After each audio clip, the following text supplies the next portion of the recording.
urubyiruko rw'iki gihe usigaye ubona nta muntu n'umwe bacyubaha, imyitwarire mibi, ibitutsi, kwandagaza, ariko kubera ko nta tegeko na rimwe, nta muntu n'umwe witeguye kujya guhana uyu mwana. Niyo mpamvu azakora yumva yabaye ikinani, yabaye igihazi, yabaye ikihebe.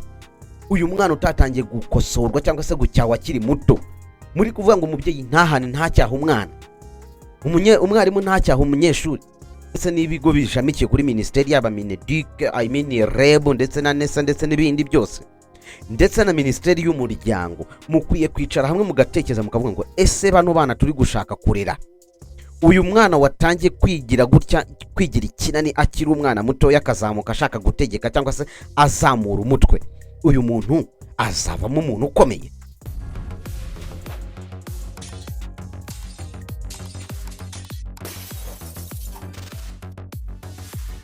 Abanyeshuri bamwe na bamwe iyo basoje amashuri ubona bagaragaza imyitwarire idasanzwe, bameze nk'aho bacitse ikiziriko.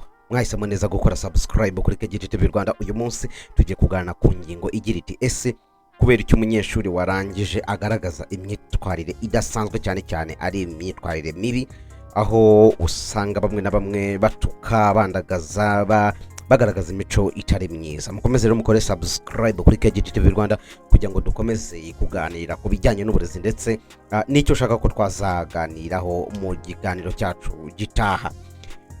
Mperutse kubona narindi ku mbuga nkoranyambaga TikTok, nza kugwa kuri live y'umwe mu banyeshuri warurangije kwiga, yavuga ko yize mu bigo by'ababikira Isave muri Saint Bernadette.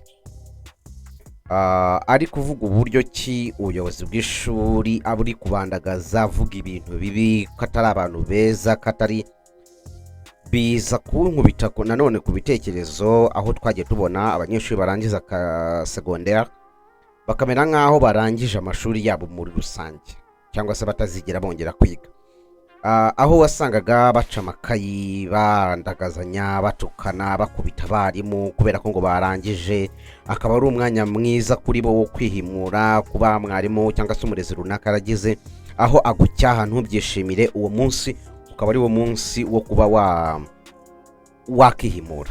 Tukibaza ngo ese uyu mwana by'ukuri iyo myitwarire mibi agaragaza ni imyitwarire yiga ku kanya cyangwa ni ibintu biba byarahereye kera? Kuko usanga uyu munyeshuri wize muri ubu buryo afite ikintu cy'umutima mubi cyangwa se cy'imyitwarire mibi, aho usanga bene uyu munyeshuri wa wundi mu ishuri n'ubundi utarumvaga, wa wundi wasuzugura umwarimu, wa wundi ugera mu rugo ababyeyi bakavuga ati icyago kiraje, uyu muntu na kuba arangije kwiga akagaragaza imico, ejo bundi akazavamo umuyobozi wa company runaka cyangwa se umuyobozi w'ikigo runaka, wumva uyu muntu yazatanga izihe serivisi cyangwa se ubuhe bumenyi mu byo yize? Uyu munyeshuri yari ari kuvuga uburyo ki ababihaye Imana, kuko Saint Bernadette ni ikigo gikomeye cyane mu ntara y'Amajyepfo ndetse no ku rwego rw'igihugu, biri mu bigo bitanga cyangwa se abantu benshi bize muri icyo kigo bagiye babona akazi gakomeye muri iki gihugu, kimwe na TTC, Isave, ubwo turi kuvuga ibyo bigo byaho ngaho by'abihaye Imana. Tukibaza ngo ese uyu munyeshuri, kandi ugasanga ni akana gato kakiri akanyeshuri gato pe, ukabona ni nk'imyaka 18 20, ukibaza uyu mwana utinyuka ajya imbere ya kamera akandagaza ikigo yizeho, akandagaza abayobozi b'icyo kigo. Mbibonye nahise mwandikira ndamubwira ati buriya si byiza ko usebanya cyangwa se utuka nubwo umuntu yaba yarakugiriye nabi. Igihembo yahise ambroka, ntabwo yigeze yishimira ibyo namubwiraga, ariko izina ry'uwo mwana yitwaga Haz, HAERS. ubwo abize aho ngaho cyangwa se abakoresha TikTok muze kumureba, murebe uwo mwana aracyari muto, ariko kumva amagambo amusohokamo n'abandi bose bari kumwe kuri pano, ukumva amagambo bafite y'urwango rw'ishuri. Tubibutsa ko no muri icyo gihe n'ubundi muri icyo kigo n'ubundi hagaragayemo abanyeshuri. Umunyeshuri yaragiye abeshya, aragenda yicagagura ibisebe. Twigeze gukora inkuru ariko sitwa mentioning ikigo, ariko by'ukuri ni muri icyo kigo aho umunyeshuri yagiye akicagagura ibisebe ngo abeshya ko ikigo kitamukunda cyangwa se ariko ari mu rwego rwo kwanga ikigo. Bene ibigo by'abihaye Imana ni ibigo bishyiraho amahame ati twebwe turashaka ko umwana wacu aba afite imyitwarire imeze gutya. Iyo rero uje uri umunyeshuri usanzwe ugira indiscipline cyangwa se imico mibi, birakugora kwisanga muri aya matwara, cyane cyane ko benshi babibaza ngo ese ndabaho nte ya myitwarire yanjye mibi, kwa gushaka gutegeka hano ntago biri bukunde. Akumva rimwe na rimwe kwigengesera biraza kumugora, bigashiduka agiranye umubano utari mwiza n'ishuri. Ariko ko wagirana n'umubano mubi n'ishuri, ntago biga uburenganzira wa munyeshuri we kugenda ukandagaza umwarimu ukamukubita ari nawe umuntu wakureraga. Ubundi bino byose umuntu wese iyo ari kwiga atekereza neza ko narangiza kwiga azahita abona akazi, ariko by'ukuri ntago ariko bimeze. Ntago ariko bose babona akazi. Hari urangiza akabona akazi, ariko hari n'urangiza akarangiza na kaminuza atarigeze abona akazi. Wumva iyi myitwarire kujyana kuri social media ukagenda ukandagaza umwarimu, ubwo urumva uburyo mwarimu atangiye kubangamirwa. Hari uburyo buri visible, hahandi usanga umwarimu akubitwa n'umunyeshuri. Twahoze tubaha ingero, umwana akagenda akajombi karimo umunyeshuri ntihagire ikiba, buri muntu wese akumva mwarimu yakubitswe, bikagendera aho ngaho. Mwarimu yatezwe, bikagendera aho ngaho. Mwarimu yasuzwe mu ishuri, ubu nta kivuga, bikagendera aho ngaho. Bigeze no kuri social media platforms, aho usanga umunyeshuri agenda ku mbuga nkoranyambaga akandagaza umwarimu wamwigishije, akandagaza ubuyobozi bw'ishuri bwamwigishije cyangwa se bwamureze umwaka umwe, imyaka 2, imyaka 3. Ugasanga nta n'urwego na rumwe rushobora kuvayo ngo ruze rutange clear statement kuri iyi myitwarire idahwitse y'aba banyeshuri. Tukibaza ngo uyu munyeshuri wagaragaye gutya, wowe mubyeyi, niba umwana wawe ashobora kujya imbere ya kamera akavuga amagambo yo kwandagaza aho yize, wewe nk'umubyeyi wumva ufite ishema? Bene uyu munyeshuri ni wa wundi n'ubundi mu rugo aba ari akarara cyangwa se akana kakarara akagaragaza imyitwarire idahwitse. Ibi byose rero bikaba imbogamizi ku ireme ry'uburezi, kubera ko umwana utubashye umwarimu utakunze umunyeshuri cyangwa se utubashye umunyeshuri, ubuyobozi bw'ishuri butigeze bushyigikira umwarimu, ibi byose biraza still bikazenguruka kuri mwarimu, ugasanga ireme ry'uburezi ntabwo rigezweho uko bikwiye.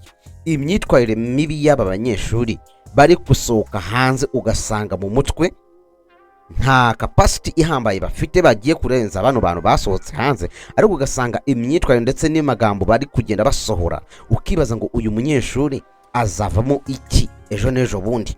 Uyu munyeshuri ushobora kugenda agatinyuka agakubita umwarimu, akatinyuka akagenda akandagaza umwarimu mu buryo runaka, ukibaza ngo uyu muntu naramuka ahawe inshingano ejo n'ejo bundi bizagenda gute.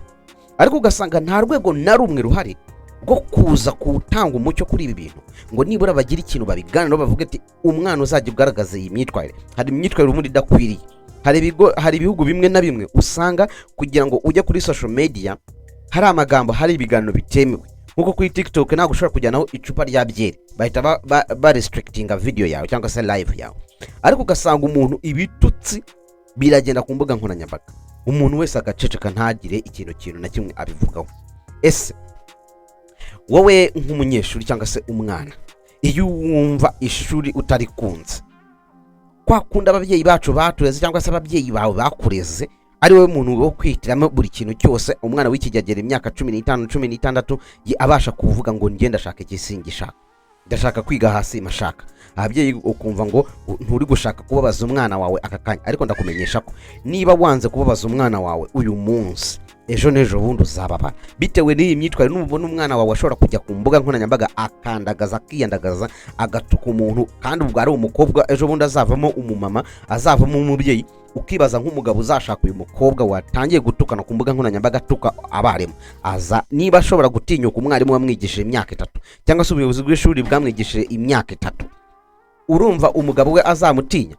Ni hahandi amagambo azaba ari inyandagazi cyangwa se ibintu bitagenda neza. So niyo mpamvu rero tuvuga ngo ubu burezi turi kugenda dutanga cyangwa se turi kugenda tugaragaza ko by'ukuri bidakwiye ko aba banyeshuri basohoka bandagaza aho bize. hakabaye hajyaho urwego cyangwa se uburyo bene uyu muntu wagaragaje imyitwarire idasanzwe, imyitwarire mibi, yabanza agahanwa cyangwa se akigishwa. Niba habaho ibigo bijyanwamo abana babaswe n'ibiyobyabwenge, uyu munyeshuri cyangwa se uyu mwana wagaragaje imyitwarire mibi, gukubita umwarimu, gusuzugura umwarimu, kwandagaza umwarimu, bene aka kageni akandagaza ikigo, cyane cyane na reputation y'ikigo nk'iki ngiki, kikagenda kikangirika kubitewe n'imyitwarire, umwana akamenya ko igihe cyose yakora bene icyo kintu azabihanirwa n'itegeko. Uwo mwana ntago yakongera gushaka uburyo bwo kwandagaza ikigo yizeho cyangwa se umwarimu yigishije, wamwigishije. So iyi myitwarire rero idasanzwe niyo iza ikagaruka, ukibaza ngo uyu mwana watinyutse akagenda agakubita umwarimu, ireme ry'uburezi ntago rizagerwaho. Minisiteri ndetse n'ibigo bishamikiye kuri minisiteri, yaba Mineduc, REB ndetse na NESA ndetse n'ibindi byose, ndetse na minisiteri y'umuryango, mukwiye kwicara hamwe mugatekereza mukavuga ngo ese bano bana turi gushaka kurera, uyu mwana watangiye kwigira gutya, kwigira ikinani akiri umwana mutoya, akazamuka ashaka gutegeka cyangwa se azamura umutwe, uyu muntu azavamo umuntu ukomeye? Ese uyu muntu watangiye kumva ko ashoboye kuyobora, ni byiza ko tutangira kwigisha abana responsibilities bakiri bato, ariko uyu mwana watangiye kumva ko ashobora kuyobora ibintu byose, ntabwo uyu muntu azavamo umuntu ukomeye, ntabwo uyu muntu azavamo umuntu w'ingirakamaro ku gihugu. Kandi iki gihugu kugira ngo kigereho cyangwa se kibe cyiza, nuko yaba njyewe yaba wowe bisabwa kuba waragize icyo ukora. Kugira icyo ukora rero ntago ari ukugenda ngo wandagaze aho wize, kugira icyo ukora ntago ari ukugenda ngo ukubite umwarimu cyangwa se utege umwarimu umwandagaza. Umwana mwiza cyangwa se umuntu mwiza nuwubaha abamukuriye, kuko bene uyu munyeshuri watangiye kugaragaza iyi mico mibi ntabwo yazavamo umubyeyi ukomeye, nta nubwo yazavamo umubyeyi wabyara umwana ngo nawe mu mwana tuzamutegeho kuba ari umuntu. Bene bano bana bakura muri iyi mico niba bane n'ubundi bagenda bakabyara ibirara. Tukibaza ngo ese uru Rwanda ruri kugira ubu buryo bwo kurera bitandukanye, cyangwa se cyane cyane turi kwibanda ku mico y'abazungu, turi kwigana imico y'amazungu.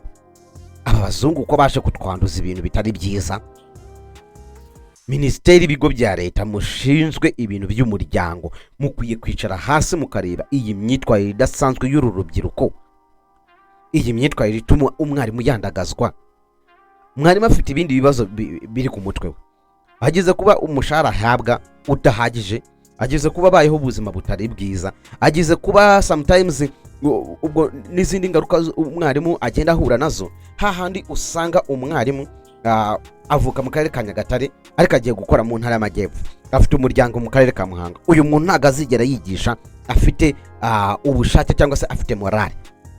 Uyu mwarimu watangiye kuba promised ibintu bitandukanye ariko bikarangira byanze. Aba bana batangiye kwandagaza umwarimu, mwarimu azajya yihanganira izo ngendo zose akora, hanyuma yihanganira n'ibi bitutsi by'umunyeshuri.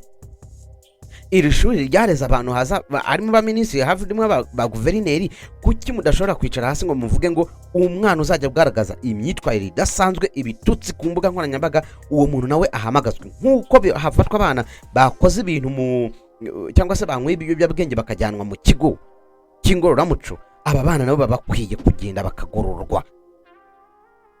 Ntabwo bikwiye ko umwana w'imyaka 16 agenda akandagaza ishuri rimaze imyaka 20 ritanga uburezi, hanyuma ngo ibintu birangirira aho ngaho. Ntabwo bikwiye ko umwana ukizamuka w'imyaka 10-15 agenda agatinyuka agakubita umwarimu ngo kubera ko ngo yabaye umusore, bikarangira aho ngaho nta muntu ufashe ingamba. Bene aba bana baba bakwiye guhanwa by'umwihariko, ku buryo hashyirwaho ingingo cyangwa se ingingo runaka zihana uyu mwana, itegeko rihana uyu mwana ku buryo najya gukora ikintu abazi neza ko. So no mu mashuri sometimes hashyirwemo n'uburyo bwo kwigisha civic education. Muri civic education handi umwana yigishwa indangagaciro, umwana wigishwa indangagaciro, gutukana ntago ari indangagaciro, bigishwa indangagaciro mu mashuri, hashyirwaho amahame. Mubyeyi igisha umwana wawe cyangwa se tangira training umwana wawe kugira ikinyabupfura, agira abantu yubaha. Urubyiruko rw'iki gihe usigaye ubona nta muntu n'umwe bacyubaha, imyitwarire mibi, ibitutsi, kwandagaza, ariko kubera ko nta tegeko na rimwe, nta muntu n'umwe witeguye kujya guhana uyu mwana. Niyo mpamvu azakora yumva yabaye ikinani, yabaye igihazi, yabaye ikihebe. Uyu mwana utatangiye gukosorwa cyangwa se gucyawa akiri muto, muri kuvuga ngo umubyeyi ntahane ntacyaha umwana, umwarimu ntacyaha umunyeshuri. Ese ubwo turi kurera abantu cyangwa turi kurera ibihazi? Mukomeze rero mukore subscribe kuri Gadget TV Rwanda. Hano tuganira ibiganiro bigamije kureba ese ni ibihe bibazo biri mu ireme ry'uburezi kugira ngo tubikosore, ariko ni byiza biri mu burezi nabyo tukabiganiraho. Mukore subscribe ndetse mu sharing kino kiganiro abandi bose bafite aho bahuriye n'uburezi. Ngewe Jean D'Amour Kwihangana. Ikigo 1-to-1 Teaching and Learning Limited twigisha indimi zose zivugwa ku isi. Twigisha muri weekend, ariko niba udafite umwanya twakwigisha online. Dukorera mu murenge wa Kimironko mu karere ka Gasabo.